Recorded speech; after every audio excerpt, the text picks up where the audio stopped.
Silverback. Gorilla. This is an argument I had in my group chat today. Bears have claws.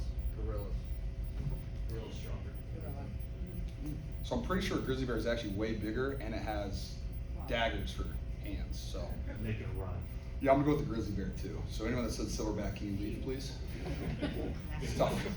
That's tough for you Are you gonna guys. tell Trent Williams that? Trent's coming in. Yeah. Trent? Yeah, well, he's a hybrid, so doesn't classify as a silverback. My off season was wonderful. Are you talking about like just these last 40 days away? Sure. Yeah, sure. Oh yeah, it was a wonderful time. Tight end U was a wonderful experience. 85 NFL tight ends. That was a blast. Got to go to Mexico for Trent Taylor's wedding, so that was always a good time. Yeah, just enjoyed my time in Nashville. As far as the work aspect of your off season, anything in particular that you really focused in on that became kind of what you wanted to emphasize to get ready for this training camp?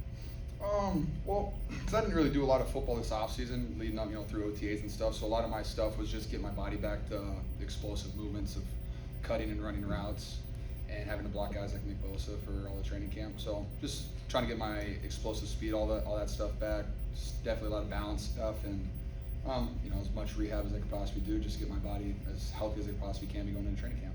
Do you feel like when you meet up with all those tight ends that you are learning something new every time you do? Oh yeah. I mean, literally, like my favorite thing about it is when you have 85 guys in the room and you throw in like Dallas Clark, who's a legend, who played at, I would say, a pretty high level for his whole career. Just like the way guys think about the game is like kind of my favorite thing about it, is like guys' mindsets when they go into, or how they attack a workout, or what their mindset is going against a certain coverage, and just like listening to different guys talk about it, because how Travis Kelce describes it versus Greg Olsen versus Dallas Clark are three completely different descriptions of how they attack certain coverages or leverages. And so while each one might have worked for that person, being able to just kind of grab answers from each one of those guys, and because like I don't move like Travis does, but I might move more like Greg does, but just being able to see those comparisons and how different it is really, it's just kind of fun to pull all that stuff and put it together. George, with Kyle Shanahan telling us that this is now Trey's team. Did he say that? Cool. Nice. How do you anticipate that impacting your role where a young quarterback often will look to a tight end? I can't wait. I think that's a great idea. I don't know. I think I've had pretty good success with every quarterback that I've played with so far here, and luckily too, I played with young quarterbacks when I was also young. I mean, like CJ and Nick Mullins were both very young quarterbacks when I was with them, and just being able to build a relationship with them, and whether it's an outlet or hey, I'm just going to throw you the ball regardless, so just I hope that you're open. That's kind of a relationship I hope to build with Trey, and just get the opportunity to get all these reps with him. It'll be fun. Trey definitely brings a completely different dynamic to the football field than anything I've played with before, so I'm looking forward to it. Jimmy Garoppolo's in the building. Is this the first time you've talked to him since y'all put out your lockers? No, I saw him in Vegas once. That was fun. It was me, Matt LaFleur, and Jimmy G, so that was an interesting group. So I enjoyed that. But yeah, since then, no, I haven't talked to him in a long time. So I see him today, though. How does the mood feel in the locker room? Guys are excited. I mean, football's back. I mean, the start of OTAs and the start of the season, everybody's 0-0, and everybody has, huge dreams and aspirations. So like that's a very great energy to be around. But when you're also around all the guys on the team who have been here for a couple years, whether it's Bosa, Armstead, Jimmy Ward, McGlinchey, Trent Williams, when you're around all those guys, like you just have this, this energy where you want to get better, and you really have this belief in this team that we have all the key pieces to be successful this year. What are the circumstances that come together for you, Jimmy, and Matt LaFleur to get together?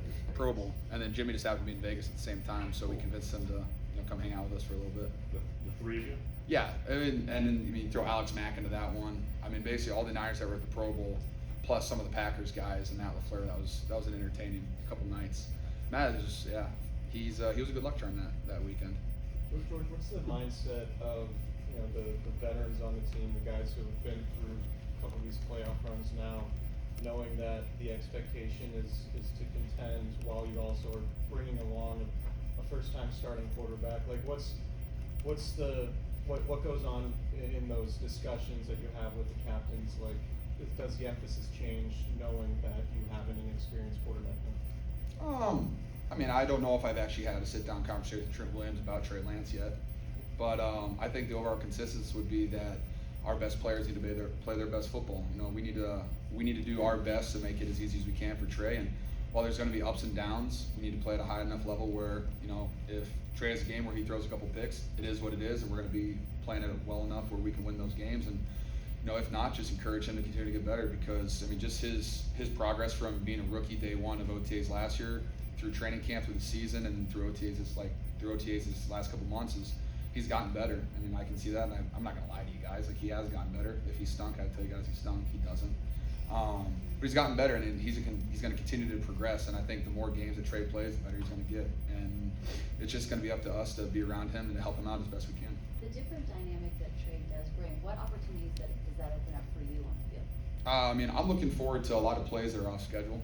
I mean, I think that's just something I'm really looking forward to. I mean, you see a lot of, I don't know if it's mobile quarterbacks, but guys that just, you know, are able to get outside the pocket and make those plays last. Instead of a 5-second play, it lasts for 10 seconds.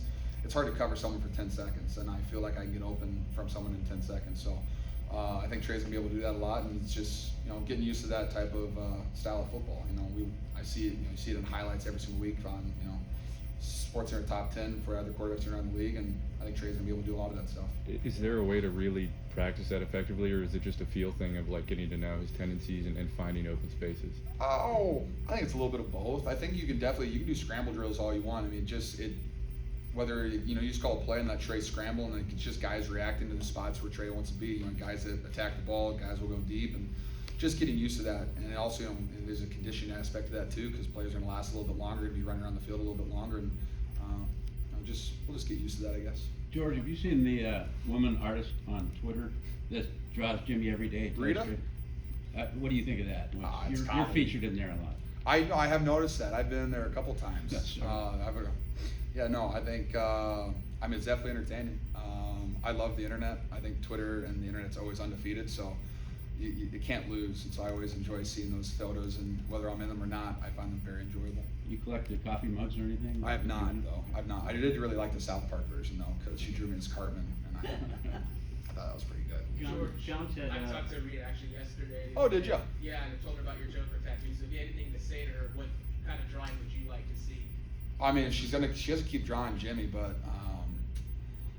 I don't know. She's done a pretty good job so far. I like it when she hits all those movie classics. I'm very nostalgic, so anytime she hits something from my childhood. She hit a Calvin and Hobbes one the other day, and that was really funny too. George, on top of taking as many reps as you can with Trey, how do you go about continuing to cultivate that relationship with him? You know, I mean, it's just kind of being there for him, honestly. Whether you know, just talk to him, make sure, you know, keep his head clear, and just continue to encourage him. I mean,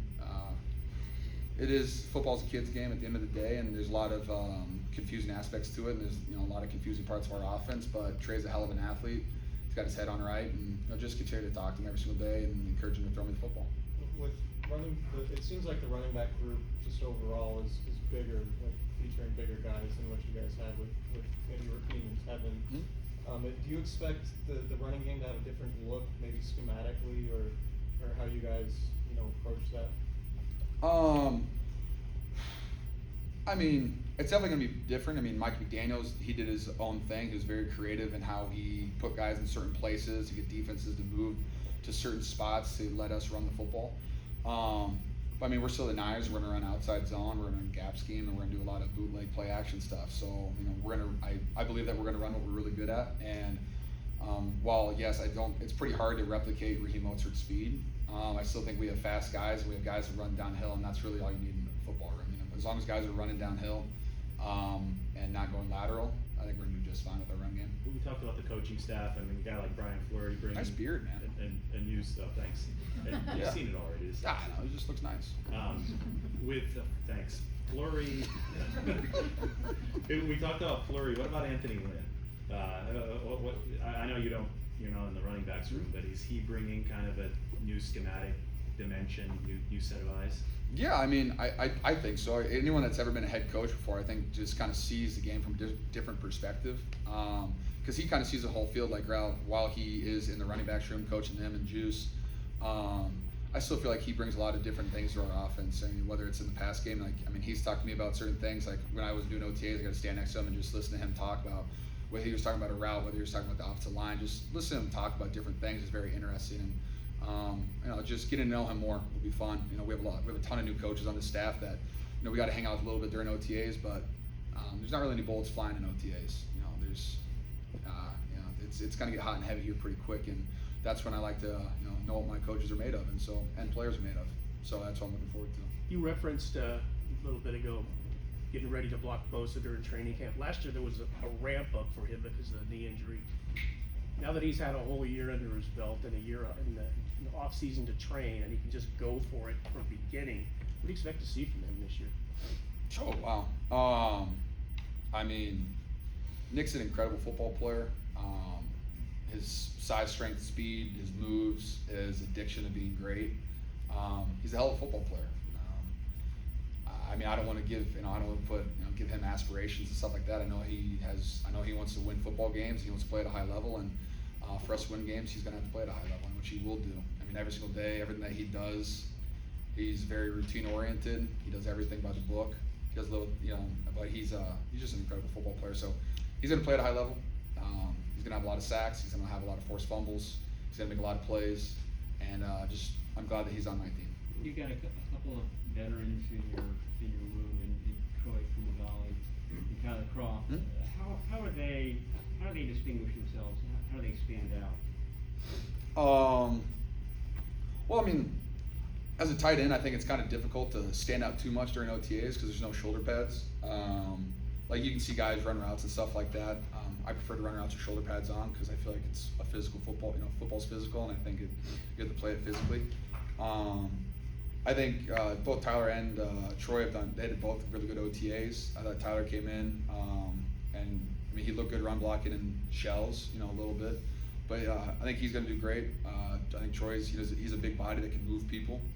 Everyone has their own little pros and cons in the pass game, but I can't wait to see that, and that's what training camp's for. I try not to judge anybody in OTAs because I've seen players that looked like they were Randy Moss in OTAs, and then they were cut by the second week of training camp. So I'm waiting for shoulder pads and preseason games before I judge anybody. George, when you run into fans in the offseason, 49ers fans, what was the question, or what are they talking about? What do they ask you about? Say that again? When you run into fans in the offseason and they say, what's the team look like, or what's something you get asked the most in the offseason by fans? Oh, same as you guys, Jimmy or Trey.